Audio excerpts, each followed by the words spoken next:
Hi, my name is Lana King, and this is my edTPA reflection video. edTPA is a test that is used for teachers to get their licensure. It's a test that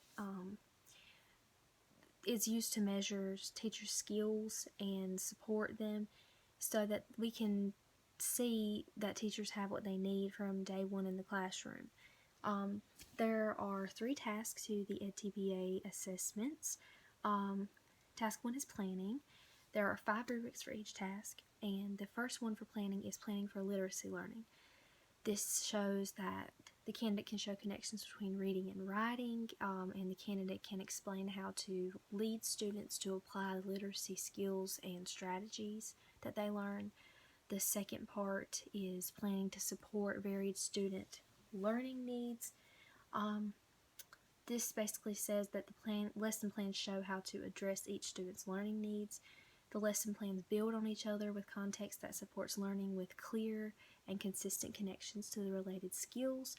The third rubric is using student knowledge to inform teaching and learning.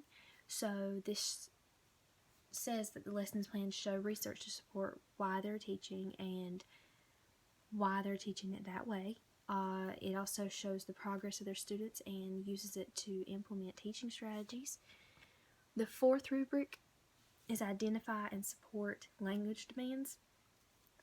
So it shows resources and teaching strategies that are available to help those students who struggle with language learning, like a student who might do ESL. It shows targeted language supports and addresses the use of vocabulary, language functions, syntax, and discourse. The fifth rubric for planning is planning assessments to monitor student learning. These assessments provide multiple examples of evidence to monitor students' use of literacy strategy and related skills throughout the learning segment.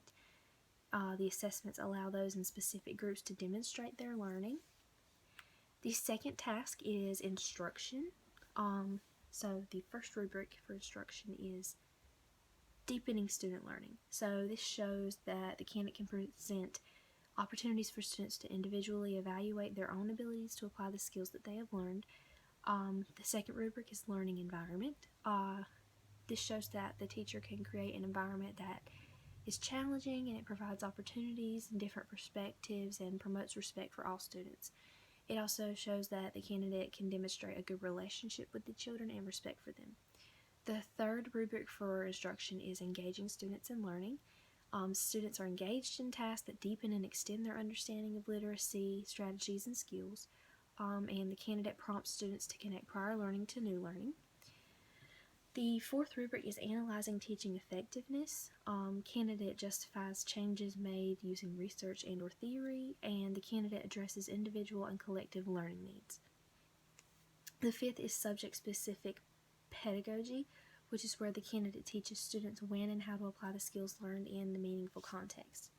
The third task is assessment. So there is analysis of student learning, which is where the candidate draws a connection between quantitative and qualitative patterns of learning for individuals and groups, and the patterns of learning are described for the whole class. There's student understanding and use of feedback, which is where the candidate explains how she will support focused students to understand and use feedback on their strengths.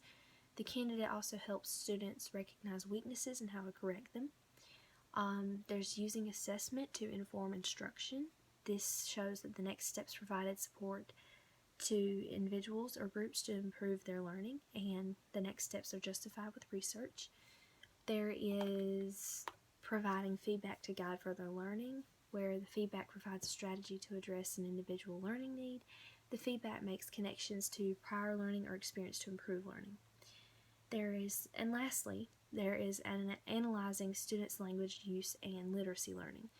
This shows that the candidate provides evidence for language use and content learning for students with varied needs. And that is my edTPA reflection video. Thank you.